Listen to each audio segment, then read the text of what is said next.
In 2018, a tiny German company nobody outside of Europe had heard of did something unthinkable. It joined the DAX, Germany's most elite stock index, kicking out Commerzbank, a bank that had been around for over 150 years. Overnight, this little tech company was worth more than Deutsche Bank. The biggest bank in Germany, 24 billion euros. Investors were euphoric. Politicians were proud. SoftBank, one of the world's most famous tech investors, poured 900 million euros into the company. Goldman Sachs rated it a conviction buy. Germany had finally produced its own Silicon Valley superstar. There was just one small problem. The company was a ghost. Almost half its revenue didn't exist. Nearly 2 billion euros in cash it claimed to have, completely made up. And the man who built this house of cards? He's a high school dropout, hiding in Moscow, working for Russian intelligence, and reportedly fighting in the Ukraine war. This is the story of Wirecard, the biggest corporate fraud in European history. It starts in 1999, when a small German company was set up to do something most banks considered too dirty to touch: process payments for pornography and online gambling websites. This was the Wild West of internet payments. Credit card companies didn't want to deal with these industries directly, so Wirecard became the middleman, the company that handled the transactions nobody else wanted. And from day one, the company played fast and loose with the rules. When Wirecard wanted to get listed on the stock market, it didn't bother with a proper IPO where regulators would scrutinize its books. Instead, it pulled off something called a reverse takeover. It essentially took over a dead, defunct call center company called Infogenie that was already listed and slipped onto the stock exchange through the back door. No proper vetting, no real scrutiny. This should have been the first red flag. It wasn't. In 2002, an Austrian with a PhD in computer science took over as CEO. His name was Markus Braun. He always wore the same outfit, a black turtleneck, like a discount Steve Jobs. Braun had a vision. He didn't just want Wirecard to process payments for shady websites. He wanted it to become a fintech giant, a technology company that would revolutionize how money moved around the world. And for a while, the numbers looked incredible. Revenue kept climbing, profits kept growing. The stock price went up and up and up. By 2018, Wirecard was valued at 24 billion euros. It was the darling of the German stock market. But the numbers didn't add up. As early as 2008, a German shareholder association publicly attacked Wirecard's balance sheet, saying something looked seriously wrong. In 2015 and 2016, short sellers published detailed reports alleging widespread fraud. And every single time, the same thing happened. Wirecard denied everything, called the accusers liars, and the German financial regulator, a watchdog called BaFin, didn't investigate Wirecard. Instead, BaFin investigated the people accusing Wirecard of fraud. They filed criminal complaints against the short sellers. They banned short selling of Wirecard stock for 2 months. Analysts at Commerzbank actually called the fraud allegations fake news. And here's the detail that makes it even worse. Some BaFin employees were personally trading Wirecard shares while they were supposed to be regulating the company. The watchdog wasn't just asleep. The watchdog was betting on the wolf. But one journalist refused to back down. His name was Dan McCrum, a reporter at the Financial Times in London. Starting in 2015, McCrum and his colleagues began publishing investigation after investigation. They found evidence that offices supposedly generating hundreds of millions in revenue were actually empty suburban houses and abandoned rice sheds in Asia. They found forged bank statements. They found fabricated customers in Dubai and Dublin, and they weren't working alone. Inside Wirecard itself, a man named Pav Gill, the company's own senior legal counsel in Singapore, was secretly feeding documents to the Financial Times. Gill had tried reporting the fraud internally first. He told management in Munich that something was deeply wrong in the Asian operations. He was ignored. Then he was pushed out, so he became a whistleblower, risking his career, his safety, and his reputation to get the truth to McCrum. Wirecard's response to all of this? They hired the former head of Libyan foreign intelligence to run sting operations against the journalists. They launched a sustained hacking campaign against McCrum and his colleagues. An Israeli private detective later pleaded guilty to computer intrusion and wire fraud for work done on Wirecard's behalf. They even tried to sue the Financial Times. This wasn't a company defending its reputation. This was a criminal organization trying to silence the truth. But here's the twist that makes this story unlike any other corporate fraud. The man actually running the criminal operation wasn't the CEO. It was his right-hand man, the chief operating officer, a young Austrian named Jan Marsalek. And here's a fact that should terrify anyone who invests in public companies. Marsalek never finished high school. He dropped out without a diploma, and yet, somehow, he became the COO of a company worth 24 billion euros. If Braun was the public face, Marsalek was the shadow. He was charming, reckless, and obsessed with the world of spies and espionage. He bragged about connections to intelligence agencies. He visited war zones for fun. He once flew to Russia in a MiG-29 fighter jet. And investigators now believe he had been recruited by Russian intelligence since at least 2010, the same year he became COO. While Braun was doing earnings calls and shaking hands with politicians, Marsalek was building an elaborate global fraud. The scheme worked like this.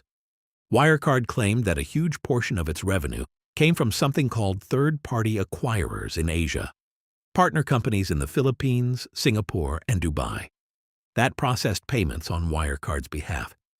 By 2019, half of Wirecard's entire revenue and almost all of its profit supposedly came through just 3 of these opaque partners. They claimed to hold nearly 2 billion euros in escrow accounts in the Philippines. But those partner companies were either controlled by Wirecard insiders or didn't exist at all. The escrow accounts? Completely fictitious.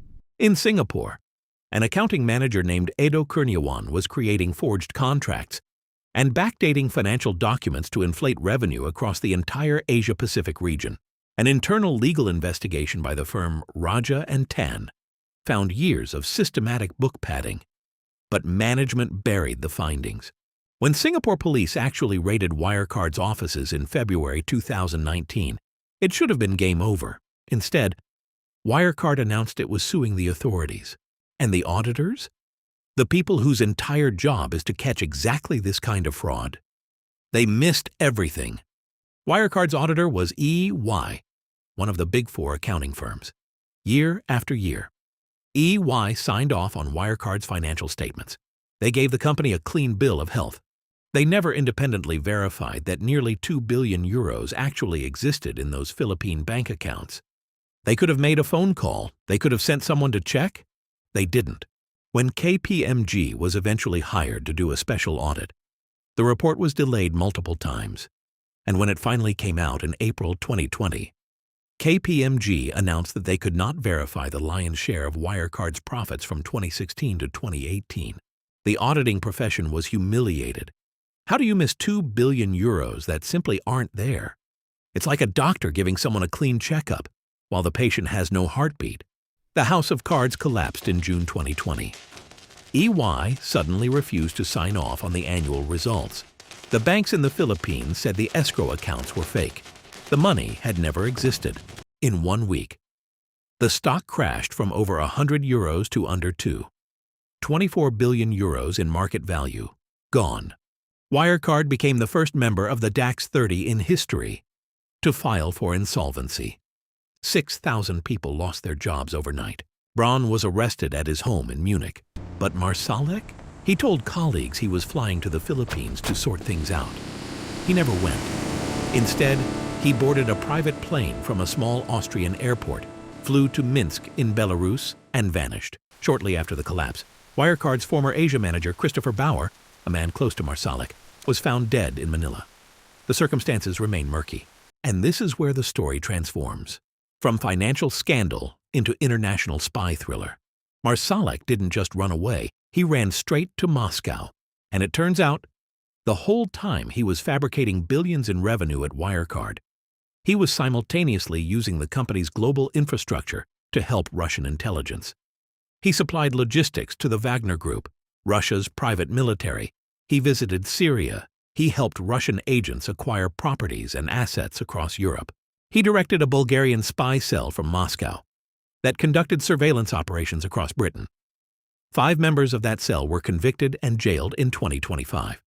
Today, Marsalek lives in Moscow under the fake name Alexander Neladov, with a Russian passport, a girlfriend who works for the FSB, Russia's domestic spy agency.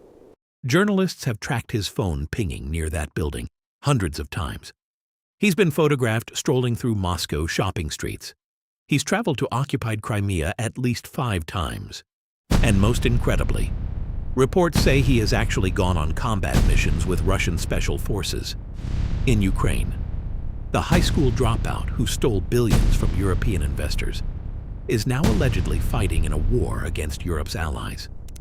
Today, Marsalek remains one of Europe's most wanted fugitives, untouchable in Moscow, protected by the very intelligence agencies he once served through Wirecard's infrastructure. Meanwhile, back in Munich, Germany's longest criminal trial in decades drags on. Braun sits in court insisting he was an innocent CEO deceived by Marsalek. Prosecutors say the fraud was too large for him not to have known. BaFin's president publicly called the scandal a complete disaster, before being forced out along with his deputy in January 2021. The German parliament launched a full inquiry. New laws were passed. The accounting industry faced its worst credibility crisis since Enron. Dan McCrum published a book called Money Men. Netflix released a documentary called Scandal. The cultural shockwave is still rippling. In January 2026, 2 more individuals were convicted in Singapore, sentenced to 10 and 6.5 years for creating fake documents that claim to hold over €1 billion for Wirecard. So what's the lesson? Wirecard wasn't just a company that cooked its books. It was a stress test for every institution that's supposed to protect investors. And every single one failed. The company's own board didn't catch it. A whistleblower reported it internally and was pushed out. The auditors signed off on imaginary money. For a decade, the regulator attacked the journalists instead of investigating the company. A €900 million investor didn't see it. Analysts at the world's biggest banks rated it a buy, right up until the end, and a financial system that was supposed to be the most rigorous in Europe let a company that started processing payments for porn sites become a national champion built almost entirely on air. €2 billion, not hidden in complicated derivatives, not buried in offshore structures, just not there. It never existed. The Wirecard scandal didn't just shake Germany. It sent shockwaves across all of Europe, forcing regulators, auditors, and politicians to confront the uncomfortable truth that their systems had been exposed as inadequate. Wirecard wasn't unique because it was a fraud. Frauds happen all the time. Wirecard was unique because it combined accounting fraud with money laundering on an epic scale, while its COO was secretly working for a foreign intelligence agency. No scandal in history has ever combined all 3. The scariest part isn't that Wirecard happened. It's that it could happen again, because every system that let it happen is still the same system, just with a few new rules stapled on top.